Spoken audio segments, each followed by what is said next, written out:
I wish to thank the Planning Commission for their service to Bristol and giving concerned citizens such as I the opportunity to speak tonight. I am a third-generation, lifelong resident and multiple property owner in Bristol. My wife and I raised our 2 sons here, and I make my livelihood as a commercial real estate broker with an office on Main Street here in Bristol. Bristol's always been good to my family, and I'm proud to live here. That said, I've been disappointed and frustrated by many of the actions taken by the City of Bristol to limit and control future commercial use of properties along Riverside Avenue, South Street to North Street, and the entire Route 6 Farmington Avenue corridor.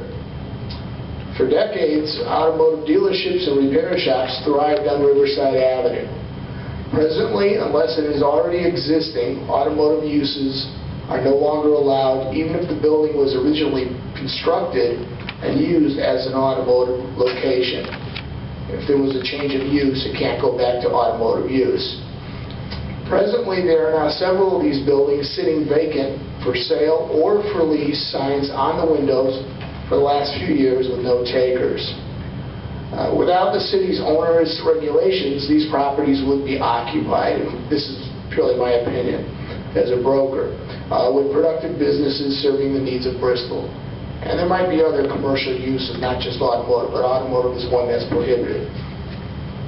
Last summer, an ordinance to prohibit new drive-through windows on BD, Business Downtown Zone properties, from South Street all the way to North Street, with the intention of making this area pedestrian-friendly.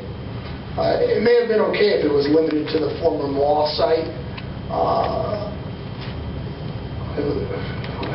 limited to the former mall site with the exception of the McDonald's.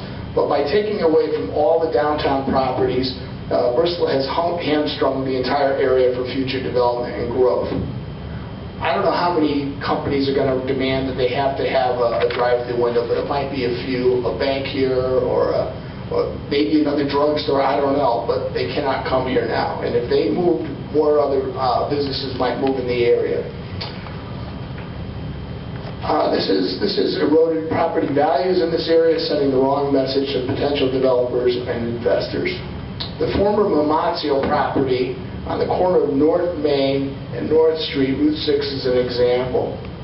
It's a 1-acre site. It has a traffic control light, but because it is BD zoned, any improvement must be a streetscape with no drive-through window. Across the street is the Bank of America with a drive-through. Diagonally across the intersection, there's an office building. It was a former restaurant, and then right next to it is going to be the new pharmacy with a drive-through.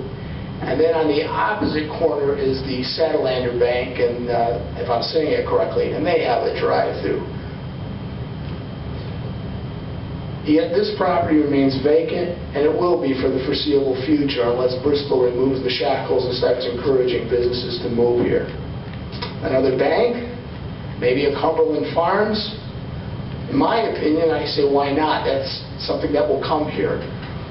They invest in attractive buildings, and their services and taxes will be a convenience and benefit to all of Bristol.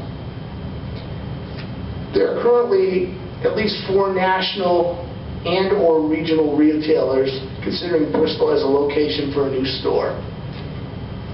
All of them want to be on Route 6, Farmington Avenue.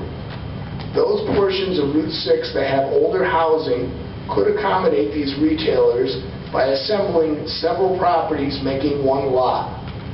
These national retailers want to come to Bristol because they know there is a demand here for their products and services.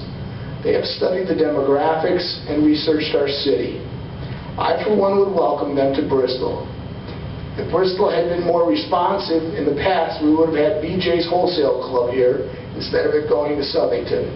Bristol residents still shop at BJ's in Southington. We just don't get the benefit of BJ's helping pay our taxes. Finally, I wish to thank the I'm saying this correctly, I hope, BDDC and the City Council for saying no to Renaissance's plan for development. Had that gone forward, it would have changed Bristol forever. The last thing Bristol, whose population has not grown in 30 years, needs is an apartment building that we as taxpayers must help pay for and subsidize for years to come. Bristol residents will have new and better opportunities in the future. I suggest Bristol promote a college campus on a portion of the mall property. Studies show that younger students attending community colleges tend to stay in the area upon graduation. The remainder of the property could be subdivided into smaller parcels with entrepreneurs locating downtown or developers/investors putting up smaller buildings. If Bristol can attract a college downtown, there will be a critical mass of people here during the day, and that will attract other businesses, and infill of the remaining property will start. Thank you for listening to me. Thank you. Thank you.